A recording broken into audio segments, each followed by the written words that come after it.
Olá, família Pax, mais uma vez ao vivo aqui com vocês, hoje conversando com o nosso querido Cleudio Bueno, ele que é arquiteto, cientista político, sociólogo, faz o trabalho de xamanismo crístico na Pax há mais de 30 anos e hoje ele fala sobre a Nossa Senhora da Conceição. Vamos lá aguardar o nosso querido Cleudio Bueno entrar. Começou a chover forte, já rezei para os anjinhos da tecnologia, para os anjinhos da chuva. E é bom, né? Tem mais é que cair mesmo água para limpar e purificar o inconsciente coletivo da humanidade. E exatamente há uns 20, 25 minutos atrás, teve um mega terremoto na Califórnia. Hello, Valma, Ricardo, vocês que estiveram com a gente ali em Mount Shasta, pois é, na cidade de Eureka, ali perto, onde descobriram ouro, na Califórnia, um big terremoto há meia hora atrás, 7,3. O que vocês acharam? E eles colocaram uma advertência de tsunami. Enfim, vamos lá, vamos rezar pela paz, pelo equilíbrio, pela energia, pela luz, né? Nós estamos num momento muito forte de mudanças, transformações, e a Mãe Natureza está sentindo, literalmente, está se abalando de todos nós como seres humanos encarnados, né? Mas vamos lá, faz parte. As placas tectônicas se movem mesmo, essas energias acabam acontecendo. Aqui, graças a Deus, no nosso amado Brasil, a gente não tem nada disso, né? Tudo bem, Buenicio? Tudo bem, então acho que está muito perto aqui a coisa, eu não sei como eu fiz hoje, Levanta só o tablet. Vai levantar o na frente. tablet. Acho que eu vou pôr alguma coisa embaixo dele, então, espera um pouquinho E só. vai lá, vai lá. There is no problem. Então, família Pax, nessa semana está acontecendo o Kartikai de Pan, que é a maior celebração de Arunachala, aquela montanha de iluminação no sul da Índia. E nesse sábado, dia 7, Bueno e eu estaremos no Zoom, às 14 horas, fazendo uma vivência nas bênçãos dos seres da Fraternidade do Oriente, reverenciando o Lorde Shiva, Muruga e Ganesha, nas bênçãos do Mestre Saint Germain, Pena Branca e todos os seres que vieram. Tá certo? Pronto, Bonito, você está aí inteiro. Estou te vendo Eu tô, legal. eu tô inteiro, né? Eu também estou te vendo hoje. É, Graças obrigada ao, aos anjinhos que ajudam. graças ao Santo Gilson também, né? Que deu essa mão aí, ele Gra resolveu ontem uma parada Gratidão, aí que estava Wilson, tudo que arrumou ontem aí para o Buenito, para a gente poder estar falando deu e uma se vendo aqui na acertada, né? live. Tinha alguns problemas que eu não compreendi o que estava fazendo, mas era uma questão de configuração mesmo, né? Pronto, já está Bom, reconfigurado. já. Bom, então nós vamos fazer a nossa oração, como sempre fazemos, né? Tá? Todas as quintas-feiras, pedindo para aquelas pessoas que estejam conosco nesse momento que também Uhum. visualizem o Arcanjo Miguel acima do querido e amado planeta Terra, porque nós estamos precisando da sua ajuda, da sua intervenção, da Sim, sua proteção e da sua segurança em todo o é, planeta, para que nós, os homens, possamos ter o discernimento para que a gente escolha os melhores caminhos e melhores direções para toda a civilização e para todos os reinos que estão aqui conosco. Então claro. vamos visualizar Você, no alto do que fala. você ouviu dizer que teve um terremoto agora, 7,3 em Eureka, perto de Mount Shasta? Eu ouvi dizer, Ok, sim, eu então vamos ouvi dizer. transmutar. Bom, eu ouvi dizer. Por isso que eu estou falando essas palavras também, cara, Ok, porque além de nós fazermos isso todas as quintas-feiras, tem momento pontual sim, que a civilização precisa de um gás, né? De uma claro. energia mais para que a gente possa se segurar nela, vibrar com ela e aumentar assim e expandir essa proteção e essa segurança a todo o planeta, já que é a nossa casa. E se nós não Claro. cuidarmos bem da nossa casa, como é que vai ficar? Pois Então, é. eu peço para que todos visualizem o Arcanjo Miguel acima do planeta Terra, né? Saindo do seu terceiro olho, saindo aqui do chakra laríngeo e do seu coração, e por último, do seu centro coronário, para que o azul cobalto do Arcanjo Miguel, saindo desses 4 pontos, desses 4 chakras superiores, venha essa luz para a Terra e nos envolva a todos e principalmente dos nossos governantes, para que usem o seu discernimento para fazer as melhores escolhas, não só para nós, mas para também todos os reinos que estão aqui, porque se nós não fizermos isso, eles vão acabar se rebelando contra a própria humanidade, infringindo a nós os próprios sofrimentos, as dores que nós infligimos a eles. Então, a gente precisa tomar cuidado com isso. A natureza é muito mais forte do que nós. Nós não conseguimos controlar a natureza. A natureza, ela por si só, ela é muito maior do que a nossa, vamos dizer, do que o nosso reino, do que a nossa capacidade de inteligência e de criação. Ela é muito maior. Só que a gente não enxerga isso, porque isso está envolvido através daquilo que nós chamamos de véu de Maia, que são as ilusões que nós mesmos criamos, achando que nós somos soberanos, que nós somos reis, que nós mandamos e desmandamos da forma que nós queremos. Isso é ilusão. Isso é ilusão. A natureza é muito mais forte do que a gente. E ela é imperiosa. Quando ela resolve fazer alguma coisa, nós ficamos à mercê dela totalmente. Então a gente tem que entender isso. Senão começa a acontecer um ponto ali, um ponto aqui, e as coisas vão se fechando, a tal ponto que depois há um levante geral, porque a gente não tem critério em fazer as coisas em relação à nossa própria casa.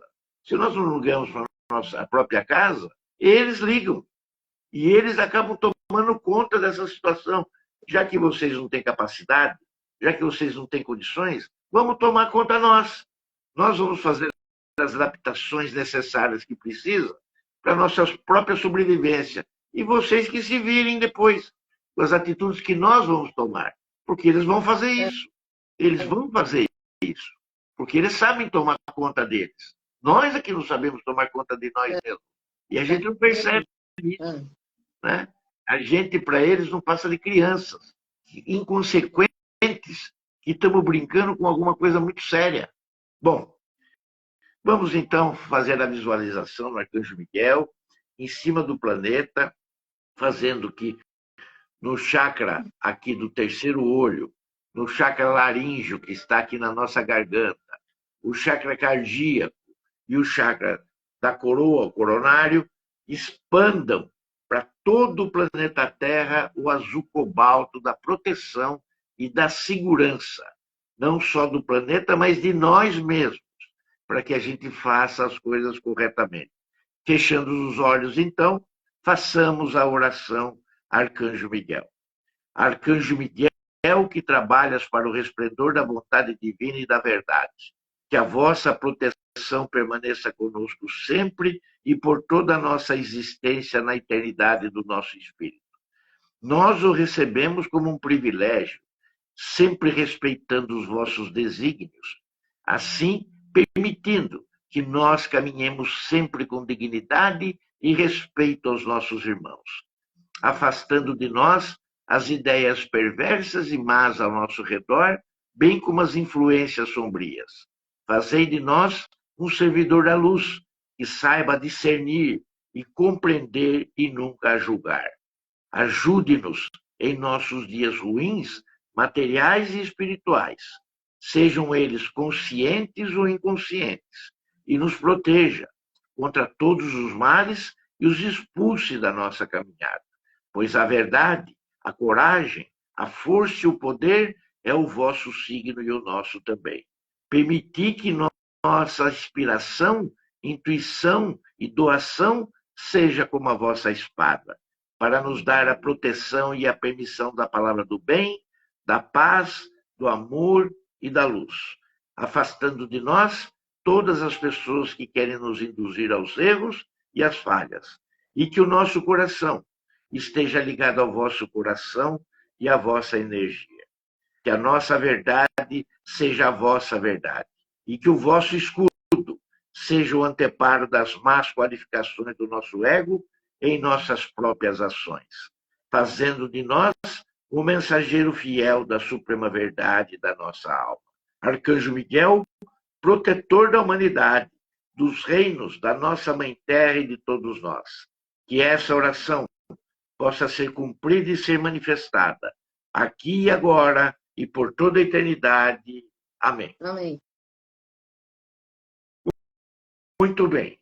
Eu escolhi para falar hoje sobre a concepção da Nossa Senhora, a Mãe de Jesus, porque é uma oportunidade também de eu falar da Mãe Maria, que poucas vezes a gente fala e se refere a ela, principalmente nessa época do ano, quando todas as atenções estão voltadas para o seu filho, o querido e amado Mestre Jesus. No dia 8 de dezembro, nós praticamente, através de uma solenidade quase que silenciosa, nós atribuímos a imagem de Nossa Senhora da Conceição à Virgem Maria, para que nesse momento todos nós nos revelemos diante do seu Filho, o querido e amado Mestre Jesus. Principalmente naquilo que se refere à fé e à graça que o Criador e seu Pai, Deus, tem pela Virgem Maria, pois ela foi escolhida para ser a mãe do seu filho aqui na Terra. Então, eu aproveito esse momento para mostrar que a Mãe Maria era uma pessoa, um ser realmente divino e especial, mesmo que ela não tenha tido as condições na época de sentir que a sua presença era uma presença divina. Porque no momento que há a concepção, é o momento onde a mulher toma, na verdade, a ideia de que ela será mãe. E ali ela estará fazendo a sua função primeira, que é gerar uma vida para o mundo. E essa vida para o mundo não era uma outra vida, não vou dizer simples como as demais, porque todas as vidas são importantes para nós, porque cada um tem um papel, tem um serviço e um propósito a desempenhar. E isso tudo, ele é único. Nós poderemos ser substituídos em várias coisas, mas ninguém pode ser substituído naquilo que veio fazer, porque aquilo que veio fazer é único, é da propriedade singular, única e exclusivamente dela pessoa que está aqui nesse mundo. Nós não podemos comparar as principais mulheres que estiveram no nosso planeta com seu trabalho dignificante que ocorreu junto ao que o papel de Maria foi desempenhado. Longe de qualquer significado e de importância, mas todos nós sabemos que ela existe. Nós não podemos estar pensando em Eva, que foi uma desobediente, em relação a Maria, que foi totalmente obediente. Então, a gente vê entre uma mulher aqui e uma mulher lá, que elas têm totalmente diferenciado o seu papel na história desse planeta.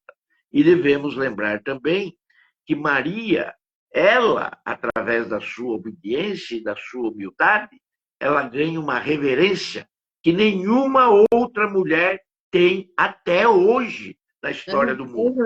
Então, vamos nos lembrar que a devoção da Imaculada Conceição levou desde os primórdios, no momento que ela foi dita que seria mãe, e só um livro mostra isso, que é o livro de Lucas, que os outros livros nada falam sobre a visita do anjo Gabriel a ela, levando e dizendo que ela seria mãe e conceberia uma criança, Yeshua, como era dito pelos hebreus na época, Jesus, que seria, na verdade, o Filho de Deus que vinha com ele a missão da salvação do planeta Terra. Vejam, então, que ela foi a escolhida. E ela, através dos seus pais, aqui, Ana, que depois vira Santa Ana, e Joaquim, que também vira São Joaquim, já despertava naquela época uma diferenciação entre todas as crianças do sexo feminino que ela tinha e concebia junto dela, já que era uma mulher totalmente singular, vivia no silêncio através da obediência a Santa Ana, que naquela época era apenas Ana, como eu disse aqui. Maria, então, ela foi preservada, ela tinha todo um aparato espiritual em volta dela, que ela seria protegida daquilo que é chamado do pecado original, ou seja, da sua virgindade, já que esse pecado original, lá atrás, tanto Adão como Eva, tinha ocorrido depois que a cobrinha, vamos chamar assim, mudou a cabeça daqueles dois. Mas devemos lembrar que só no ano de 1477, ou seja, um pouco antes do descobrimento do Brasil, mais propriamente no dia 28 de fevereiro, é que o Papa Sisto IV traz para nós um calendário litúrgico diferenciado para a festa imaculada da Nossa Senhora da Conceição. E só em 1854, ou seja, 100 anos antes do nosso quarto centenário, a gente vê que a programação do Papa Pio IX tem uma concepção que só foi alertada e só foi vista por aquela que nós acabamos falando nesse próprio Instagram, nesse próprio canal, uma semana ou umas semanas atrás, já não me lembro direito, que nós falamos sobre a medalha milagrosa. Pois é a medalha milagrosa e através da Catarina de Lebruyère que mostra para nós a envergadura dessa mãe que todos nós chamamos de Maria. Porque ela viu em 3 aparições e disse ao seu confessor que quem havia aparecido para ela nada era mais como ela retratou. Eu sou a Imaculada Conceição. Essas foram as palavras que ela ouviu da santa e transmitiu ao seu confessor, que era o próprio bispo. E naquela época, ninguém tinha essa concepção a não ser os bispos, os cardeais e o próprio Papa, que assim tinham essa concepção de Maria. Então, quando ela fala aquilo, retrata-se ali a verdade daquilo que Catarina Lebruyère tinha ouvido e tinha visto. E só a partir daquele momento, em 1854, a Igreja toma consciência de que todas as outras Marias, como a gente costuma mostrar, eram e faziam parte dessa Virgem Maria. E ali nós temos, então, a Nossa Senhora de Fátima, ali nós temos, então, a Nossa Senhora de Lourdes, ali nós temos, então, a Nossa Senhora de Guadalupe, no México, uma em Portugal, uma na França, outra no México. Nós temos ali também a presença da nossa querida e amada Mãe Nossa Senhora Aparecida, aqui no Brasil também.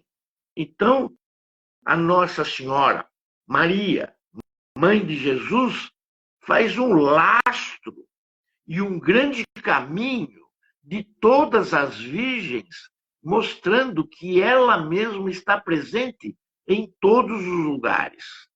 Nós poderíamos falar da Nossa Senhora Mãe na Lituânia, nós poderíamos falar da nossa querida Mãe em várias localidades onde ela se apresenta através da sua personalidade, em todos os lugares do mundo, mesmo na Rússia, aonde ela se apresenta com uma envergadura de amor ao povo russo. Então, nós devemos ver que ela está presente em todas as comunidades, em todas as civilizações e principalmente em todos os continentes. Vamos lembrar que essa solenidade aqui da concepção da Mãe Maria no 8 de dezembro faz a preparação do Natal, através do Advento. Ela faz parte do Advento, dos 4 domingos sagrados que nós temos em dezembro, para essa preparação. E mais ainda, fica constituído por toda a história e sabedoria que os grandes mestres da grande fraternidade branca nos mostram, que essa é uma data muito próxima da sua própria concepção, já que todos nós celebramos o Natal no dia 8 de setembro, ou seja, 9 meses depois da sua concepção. Sim. É claro que nós temos outras datas para serem estudadas, mas essa é a mais próxima da realidade que nós temos por falta de dados, de historiografias e daqueles próprios estudiosos e teosóficos que estão ainda arranhando um pouco, vamos dizer assim, o tronco da árvore até nós chegarmos na sua própria seiva. Então, a presença da Imaculada Conceição em nossas vidas, ela é vista imperiosamente porque ela traz, vamos dizer assim, o renascimento dentro dela. É uma coisa que poucos de nós, às vezes, pensamos nisso. Ela traz consigo, em seu ventre, o renascimento de um novo tempo a ser descortinado, né? E ali nós temos que levar em consideração o querido amado Mestre Saint Germain, que é o nosso orientador espiritual, que tem uma participação fundamental nesse processo, que naquela encarnação foi São José. São José, que já tinha uma certa idade, quando Maria tinha sido prometido a ele em casamento. Nós devemos lembrar que, nessa época, Maria deveria ter entre 14 e 15 anos de idade. E José já tinha uma acentuada, vamos dizer assim, aparência dos seus cinquentões, de serem homens judeus que naquela idade ainda casavam com mulheres novas. Fazia parte de toda a tradição judaica naquela época, né? E diante do que estava acontecendo naquele período, ele pensou em se divorciar de Maria. Isso é dito nas Escrituras, no livro de João, no livro de Marcos.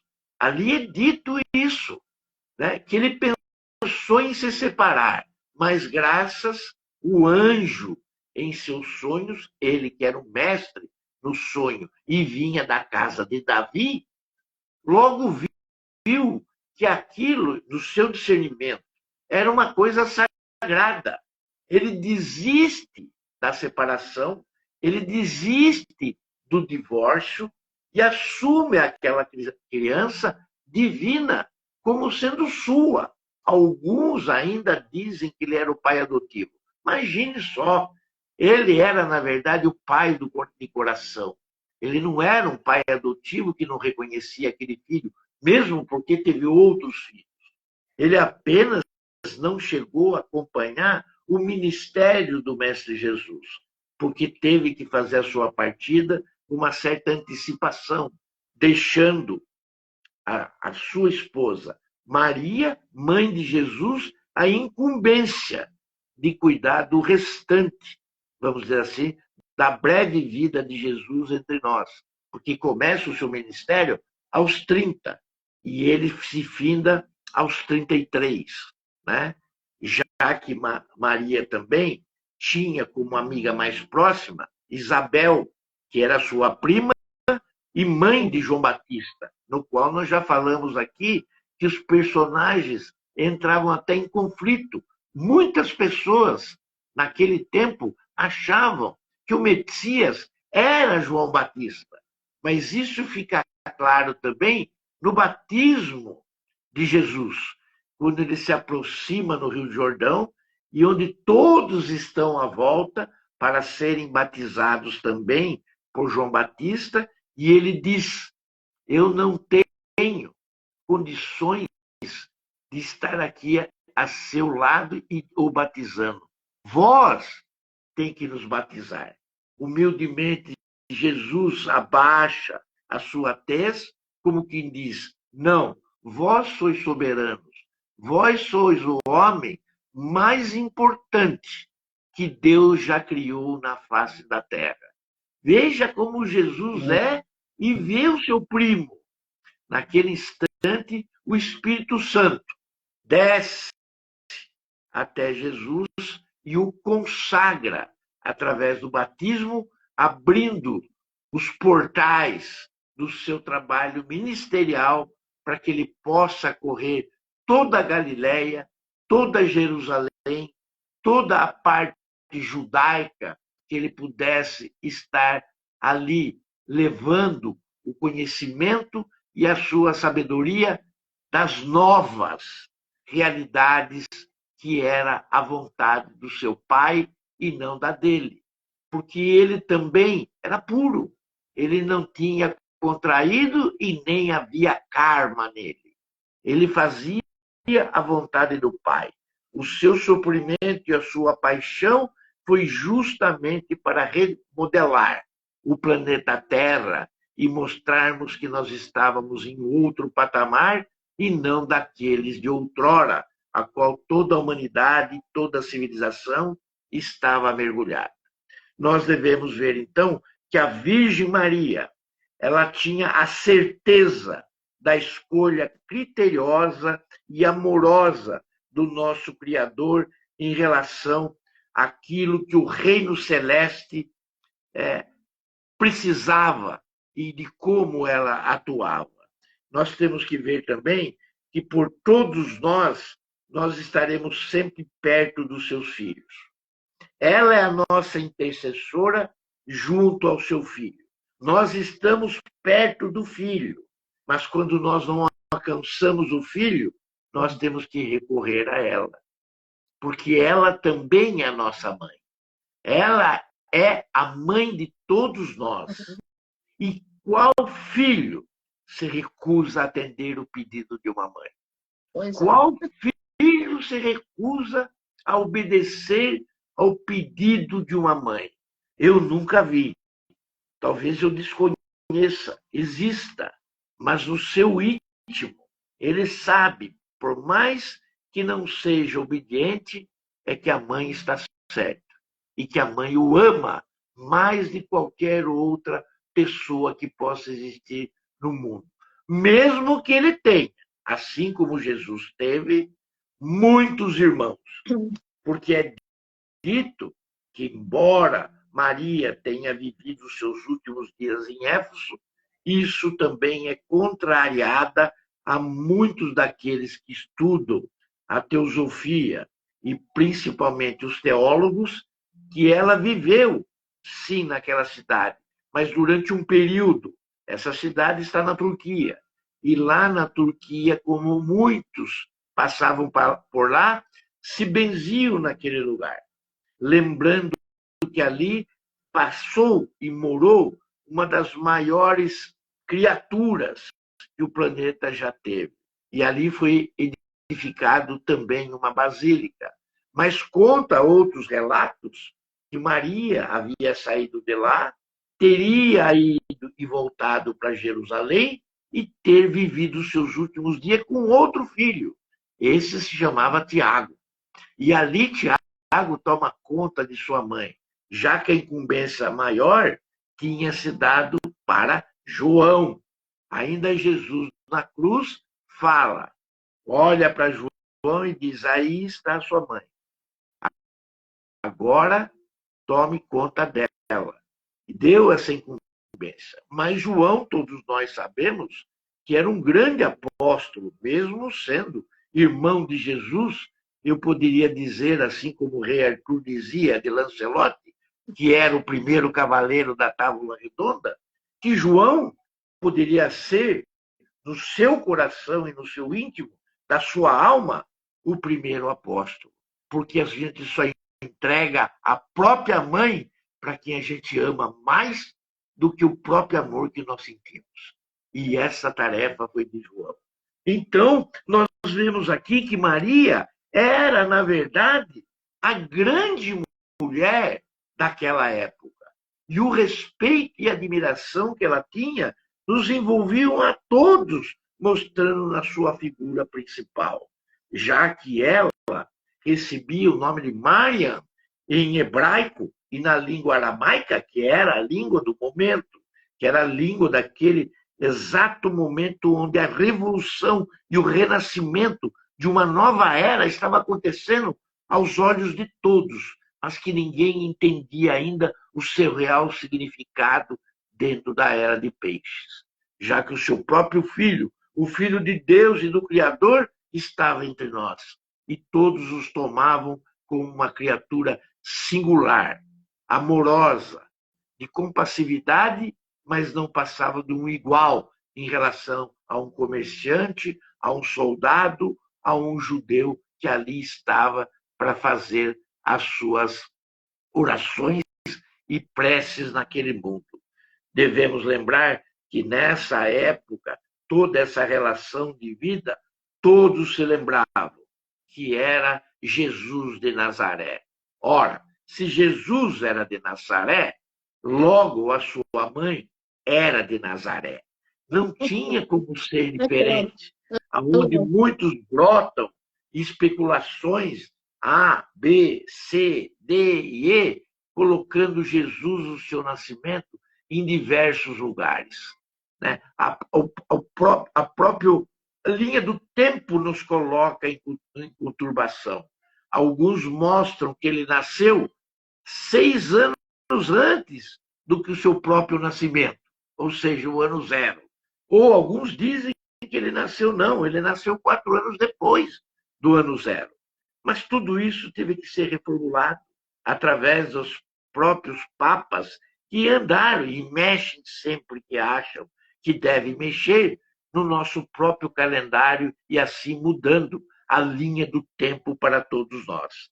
Devemos lembrar também que eles, Maria, seus pais, Ana e Joaquim, viviam nessa época em Nazaré há mais de 20 anos antes, vamos colocar assim, do próprio nascimento de Maria naquela localidade. E aí, o tempo e a história dos historiadores bíblicos, e através também da decantação de Lucas, nos mostra isso. Porque Lucas foi, na verdade, o único que retratou essa aparição. E ali, naquele tempo, na Galileia, todos tinham os judeus, na verdade, como uma terra santa, mas cheia de imigrantes, que vinham de todas as localidades também do Mediterrâneo, já que aquela parte do reino de Israel era visto ao nascer do domínio tanto de Davi como do rei Salomão. Então, tudo partia desses princípios e dessas gloriosas épocas que aconteceram no século 8 antes de Cristo. E tudo que se fazia era em relação a essa época. Ou seja, 8 séculos antes, é muito improvável que algumas pessoas que vissem o Mestre Jesus, mesmo através dos seus milagres, possam crer que ele seria o Messias. Sim. Poucos acreditavam nessa verdade, porque o Messias, para alguns, até hoje, ainda está por vir. Exato. Justamente dentro dessa religião.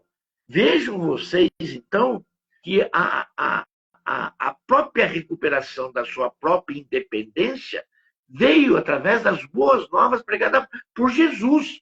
Foi isso que os libertou.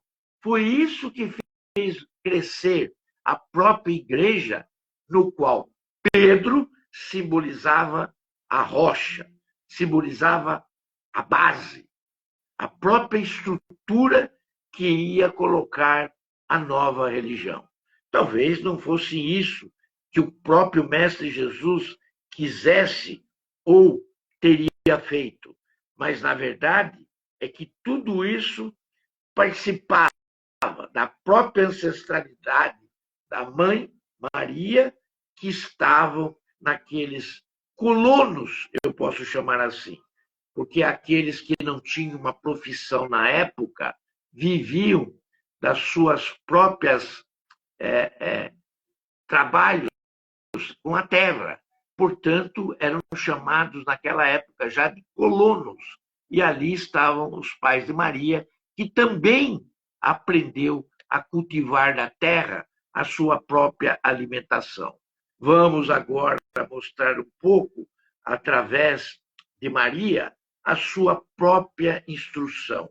E nós devemos dizer aqui, com toda a humildade, que naquela época poucas pessoas tinham instrução, porque toda a instrução e conhecimento era dado para os homens, para o gênero masculino, e nunca para o gênero feminino. Sim. Então, nós sabemos pelas Escrituras que era vangloriado muito as crianças que eram meninos e não meninas. E como a mãe Maria, ela foi preservada, imaculada, através da sua pureza, junto aos seus pais, ela foi dignamente colocada apenas no livro de Lucas. E todos os outros livros, que são chamados de apócrifos, citam Maria em algum lugar do seu livro, não fazendo jus à sua santidade e ao seu preparo que ela deu através do seu coração, do seu amor, do seu carinho e afeto a Jesus. Porque Jesus, até o último momento, sabia que a sua mãe fazia parte da sua árvore e era, na verdade, as bases do fruto que depois dele nasceriam nesse eu vou chamar de novo planeta, ou de nova Terra, porque tudo mudou depois da aparição do querido e amado Mestre Jesus. Nós também, nos evangelhos, é mostrado em Lucas que São José era um carpinteiro, já que também estou falando um pouco de José, em função que no dia 30 desse mês nós estaremos comemorando a Sagrada Família de Jesus. Maria, José e Jesus. Então, falemos um pouco também do seu pai, José, que era tido como carpinteiro. Hoje nós sabemos que a palavra carpinteiro em grego se denomina também um aparato de contradições de tudo que José fazia. José, então, ele não era apenas um carpinteiro. Ele era, na verdade, nessa expressão maior que nós damos hoje, pela palavra grega que significava carpinteiro, José era um construtor. José era um construtor. Imagine a envergadura de José naquela época, porque José não trabalhava apenas com madeira, José trabalhava também com pedra, José trabalhava com ferro, tudo aquilo que era necessário a um construtor da época. Alguns diziam e dizem, através desses apócrifos, que ainda, vez ou outra, cai nas nossas mãos para que a gente possa lê-los, que a oficina de José era decantada naquela época. Muitos falavam de José como sendo a melhor oficina que existia ao lado de Jerusalém. Então, José, já um pouco cansado em função da sua idade, tinha criado um renome específico do qual algumas coisas Jesus tinha aprendido com seu pai, José, nessa oficina. Então, José sabia ver as habilidades e as sensibilidades dos seus próprios filhos, que também encamparam essa oficina e seguiram a sua profissão futura, mostrando ali que as suas principais atividades como construtor não era apenas nas construções das casas, mas também e principalmente das carroças e dos arados, que eram muito importantes e instrumentos valiosíssimos naquela época para se plantar e ter a comida na mesa. Então, nós devemos lembrar que José era, na verdade, embora pai, entre aspas, como quer citar a igreja, do qual eu, Bueno, não concordo, porque sei que José, e diante de Jesus, não era visto dessa forma, que o seu próprio pai ali era, na verdade, um pai que ele, Criador, tinha designado para o seu filho Jesus.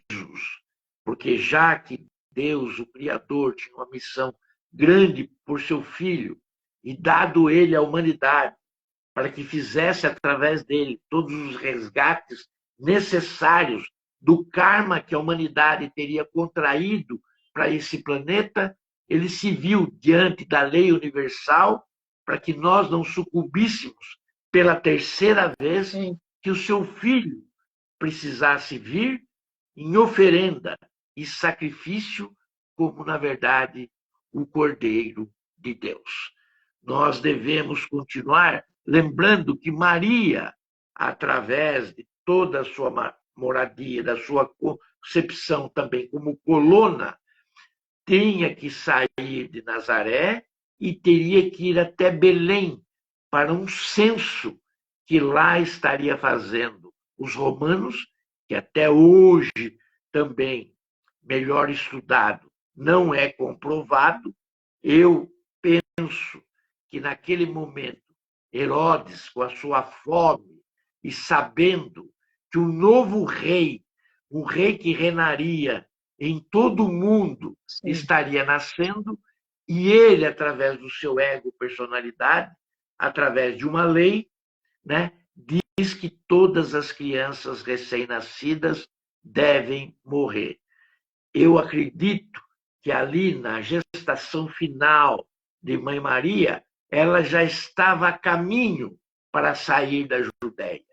Para em Belém, tem o seu filho, recebe a visita dos sacerdotes, dos magos, ali que todos nós chamamos de rei magos, que são, na verdade, verdadeiros sacerdotes, né? Estão ali presentes, e que depois de receber os presentes que Jesus recebe, cada qual com o seu significado, e nós veremos isso na live de janeiro, que eles estavam a caminho de algum outro lugar. E esse lugar não poderia ser outro senão o Egito, aonde toda a parte da infância e um pouco da adolescência Jesus tem naquele lugar. Jesus, então, o Cristo, é marcado naquela oportunidade, vamos dizer assim, para todos os planos de luz, que ali se dá um novo ciclo. E ali é marcado como ano zero, o século zero. E ali o Papa, mais tarde, através dos seus calendários, ele reforma isso e mostra que, então, a Igreja faz as pazes com a linha do tempo, mostrando que se nasceu seis anos antes ou 4 anos depois, a base da linha do tempo é que o nascimento do Mestre Jesus é feito no ano zero. E todo o calendário é mudado a partir daquela época. Então, nós temos aqui a presença de Maria, de José e de Jesus, fazendo as suas peregrinações para escapar da fúria do rei Herodes, que queria, porque queria que ele fosse único. Mal ele sabia que o único ainda faria muitos outros milagres e que estaria sendo falado, assim como ele, mas não com a mesma envergadura, com os mesmos propósitos e a mesma missão do Mestre Jesus, que é falado, descrito e amado por mais de 2024 anos, já que nós não sabemos exatamente qual foi o ano zero que foi estabelecido. Ou 6 anos antes, com seu nascimento, ele já teria 6 anos, quando a igreja colocou que seria zero, ou nasceu 4 anos depois do ano zero. Então, nós temos essa incongruência por parte da igreja atual e a mais numerosa de fiéis que nós temos no planeta, a Igreja Católica.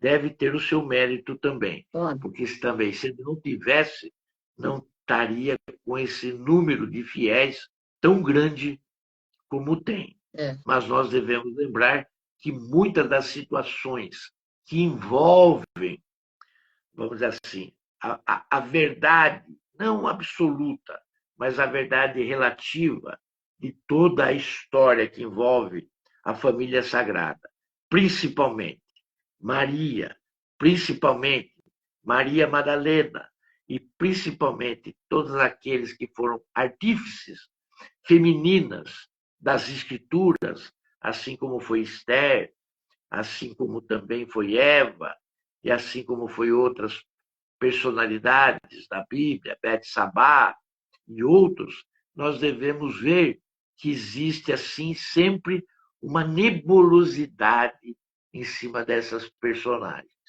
porque elas não poderiam ser a ponta da lança, mas podia ser a própria haste da lança.